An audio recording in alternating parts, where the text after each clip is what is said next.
जय हिंद दोस्तों, वंदे मातरम।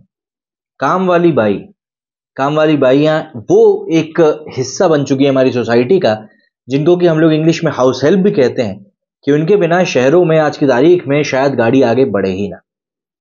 ऐसे में कई सारे केसेस भी ऐसे निकलकर सामने आते हैं जिनको सुन के ही कान खड़े हो जाते हैं। और ऐसा ही एक गैंग अभी हाल ही में एक्टिव हुआ है। एक लाइन कही जाती है, मैं घर का सारा काम कर सकती हूँ, झाड़ू पोछा बर्तन सब कुछ।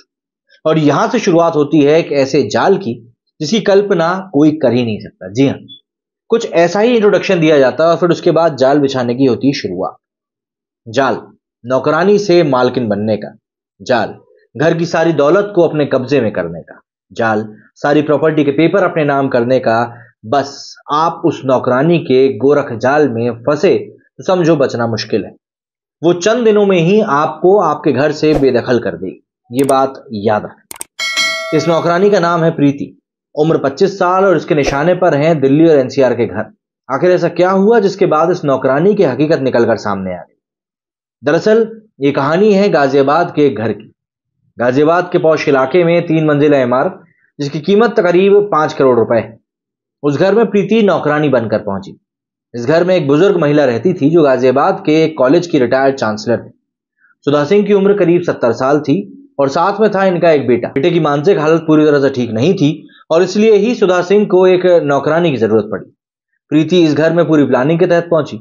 इस घर में प्रीति को पहुंचाया एक शख्स ने जिसका नाम सचिन था।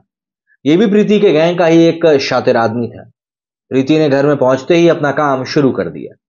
उसने दूसरी मेट्स की तरह कोई चोरी नहीं करी और ना ही पैसों पे हाथ साफ किया, बल्कि घर के काम को इतने अच्छे से निभाया कि सब दीवाने हो गए। इतनी अच्छी तरह कि बुजुर्ग महिला कुछ ही दिनों में प्रीति के काम की मुरीद हो गई।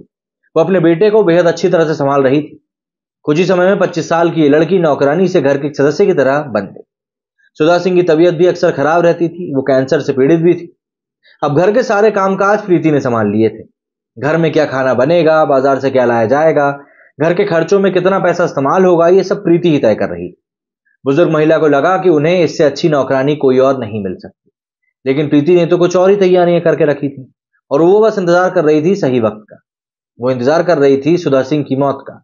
उसे पता था कि कुछ महीनों में कैंसर से उनकी मौत हो जाएगी। हुआ भी है। 7 अगस्त 2023 को कैंसर से उनकी मौत हो गई और मौत होते ही प्रीति ने अपना खेल खेल दी। सुधा सिंह की मौत के बाद उनकी शादीशुदा बेटी आकांक्षा अपने घर आई तो प्रीति ने अपनी चाल चली। प्रीति ने बताया कि वो सुधा सिंह के बेटे से शादी कर चुकी है। प्रीति ने कुछ फोटोग्राफ्स भी आकांक्षा को दिखाए और कहा कि वो आकांक्षा के भाई की पत्नी है जिसकी मानसिक हालत खराब थी और इस घर पर अब उसका अधिकार है। 5 करोड़ की प्रॉपर्टी पर प्रीति अपना हक जताने लगी और घर से जाने से मना कर दिया। आकांक्षा अपनी मां की जगह अब यूनिक ग्रुप ऑफ कॉलेज यानी कि UIMT की चांसलर है। प्रीति के इस गोरख धंधे को जानने के बाद उसके भी होश उड़ गए। हालांकि उनकी मां सुधा पहले ही अपनी वसीयत लिख चुकी थी और वो सारी प्रॉपर्टी अपनी बेटी के नाम कर चुकी थी। प्रीति को यह बात नहीं पता थी। आकांक्षा ने प्रीति के खिलाफ केस दर्ज करवाया तो एक कहानी सामने आई, यह सुनकर हर कोई हैरान रह गया। दरअसल प्रीति एक गैंग की मेंबर थी। सचिन, जिसने सुधा से मुलाकात करके प्रीति को वहां पहुंचाया था, वो भी इसी गैंग का है और ये गैंग सुधा सिंह के परिवार की तरह ही पहले 4-5 परिवारों को ठग चुका है।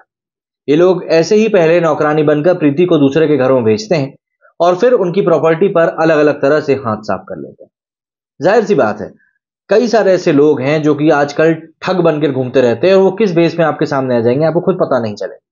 लेकिन फिर हाउस हेल्प हमारे यहाँ का एक बहुत अहम हिस्सा बन चुके हैं। उनके बिना काम आजकल चलता भी नहीं है, लेकिन कम से कम उनका थोड़ा बहुत बैकग्राउंड चेक और अपने आप को पूरी तरह सतर्क तो रखने का काम कर ही सकते हैं। मेरे सुनिए फिलहाल इतना ही। जय हिंद, जय भारत।